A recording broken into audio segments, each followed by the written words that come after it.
UP की सियासत का कद्दावर चेहरा और जेल की ओर लौटती एक लंबी कहानी।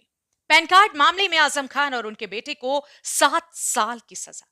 उत्तर प्रदेश की राजनीति में कई नेताओं के किस्से मशहूर हैं, लेकिन कुछ कहानियां ऐसी होती हैं जो समय बीतने के बाद भी गूंजती रहती हैं। ऐसी ही कहानी है समाजवादी पार्टी के वरिष्ठ नेता मोहम्मद आजम खान की। एक दौर था जब रामपुर की सियासत में उनका सिक्का चलता था। उनकी आवाज विधानसभा में गूंजती थी और उनका नाम सुनकर विरोधी भी खामोश हो जाते थे।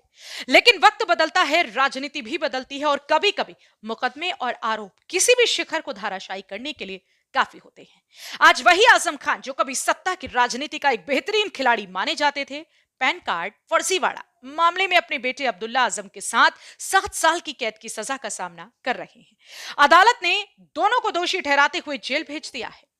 यह फैसला सिर्फ एक कानूनी घटना नहीं है, बल्कि उस लंबी राजनीतिक यात्रा का वर्तमान अध्याय है जिसमें उत्थान भी था, प्रभाव भी था और लगातार लड़ाई भी। शुरुआती जिंदगी एक साधारण परिवार से उठी बड़ी आवाज। आजम खान का जन्म 1948 में रामपुर में हुआ।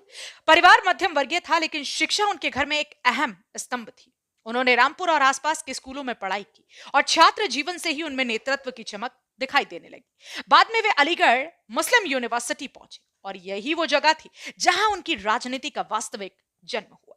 एएमयू में छात्र राजनीति, बहसें, वाद विवाद और समाज के मुद्दों पर सक्रियता ने आजम खान की सोच को और निखारा।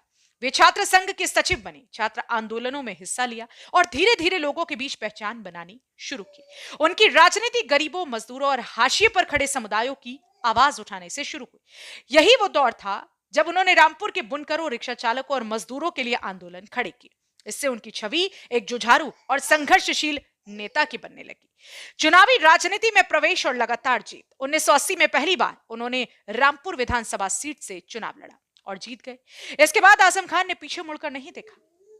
लगातार 10 बार विधायक रहना अपने आप में एक रिकॉर्ड है। उनकी ताकत केवल वोट बैंक में नहीं, बल्कि जमीनी पकड़ में थी। विभिन्न पार्टियों के सफर से होते हुए अंततः वे समाजवादी पार्टी में स्थायी रूप से जम गए और मुलायम सिंह यादव के सबसे खास नेताओं में गिने जाने लगे। सत्ता, प्रतिष्ठा और रामपुर का नवाबी दौर। सपा की सरकार आने पर आजम खान को अनेक बार कैबिनेट मंत्री बनाया गया। वे नगर विकास मंत्री, संसदीय कार्य मंत्री, अल्पसंख्यक कल्याण मंत्री जैसी महत्वपूर्ण जिम्मेदारियां संभालते रहे। रामपुर में उनका प्रभाव इस कदर था कि लोग मजाक में कहते, रामपुर में कानून नहीं, आजम खान चलता है। उनकी सबसे बड़ी उपलब्धियों में से एक मानी जाती है मोहम्मद अली जौहर विश्वविद्यालय की स्थापना। यह विश्वविद्यालय आजम खान की निजी पहचान बन गया। उन्होंने इसे अपने सपनों का प्रोजेक्ट माना और इसके लिए जमीन से लेकर इमारत तक बड़ी मेहनत और राजनीतिक ताकत झोंकी। लेकिन यहीं से विवाद भी शुरू हुए। जमीन अधिग्रहण, सरकारी संपत्ति पर कब्जे, फंडिंग और गड़बड़ी जैसे आरोप धीरे धीरे उनके खिलाफ इकट्ठा होने लगे।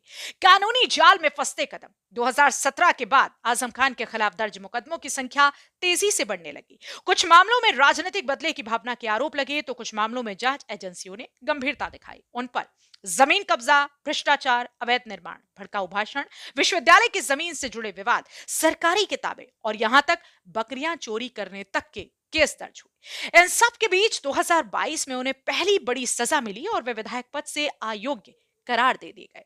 आजम खान की छवि पुराने दौर की राजनीति से जुड़े ऐसे नेता की बन चुकी थी जिसकी तूती कभी बुलंद होती थी, लेकिन आज अदालतों के चक्कर लगाना भी उनकी मजबूरी बन गई। सीतापुर जेल का अध्याय और रिहाई। लंबे कानूनी संघर्ष के बाद उन्हें कई मामलों में राहत मिली और कुछ में सजा। आखिरकार वे सीतापुर जेल भी गए। उनकी रिहाई के वक्त समर्थकों का जमावड़ा बताता था कि उनकी लोकप्रियता अभी पूरी तरह से खत्म नहीं हुई। लेकिन रिहाई के कुछ समय बाद ही एक पुराना मामला फटकर सामने आया। पैन कार्ड विवाद। पैन कार्ड फर्जीवाड़ा मामला क्या था? यह विवाद 2019 में दर्ज हुआ था। शिकायत के अनुसार आजम खान और उनके बेटे अब्दुल्ला आजम दो अलग अलग जन्म तिथि, दो अलग पते के आधार पर दो पैन कार्ड बनवाए। एक कार्ड में अब्दुल्ला की जन्म तिथि 1993 दर्ज थी और दूसरे में 1990। यह कथित तौर पर इसलिए किया गया ताकि अब्दुल्ला निर्धारित उम्र होने से पहले चुनाव लड़ सके। अदालत ने इस बात के पर्याप्त सबूत पेश किए गए कि पूरे प्रकरण में आजम खान की भूमिका भी रही। चूंकि अब्दुल्ला नाबालिग थे, इसलिए पिता को मुख्य साजिशकर्ता माना गया। कोर्ट का फैसला बड़ा झटका।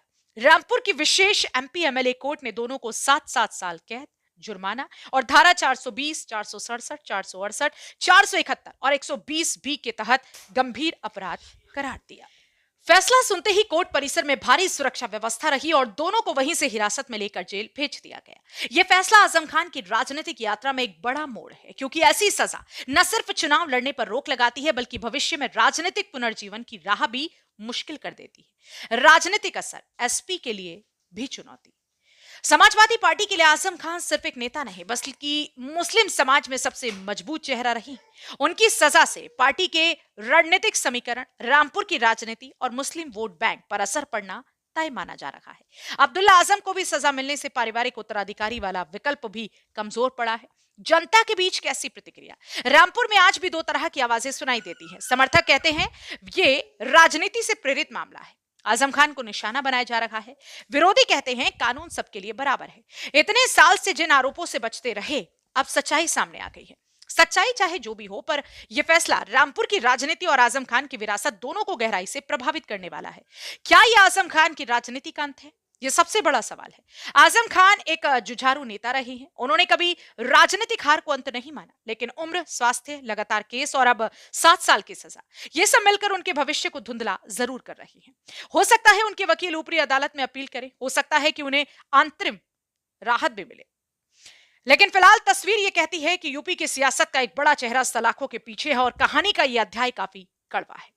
समापन की अगर बात करें, आजम खान की जिंदगी कई मोड़ों, संघर्षों और विवादों से भरी रही। उनकी शुरुआत प्रेरक थी, उत्थान प्रभावशाली रहा और अब उनका पतन राजनीतिक इतिहास का एक अध्याय बन गया है। एक समय था जब रामपुर में उनकी बात अंतिम मानी जाती थी और आज वही आजम खान न्यायालय के फैसले के बाद जेल की ओर जाते दिखाई देते हैं।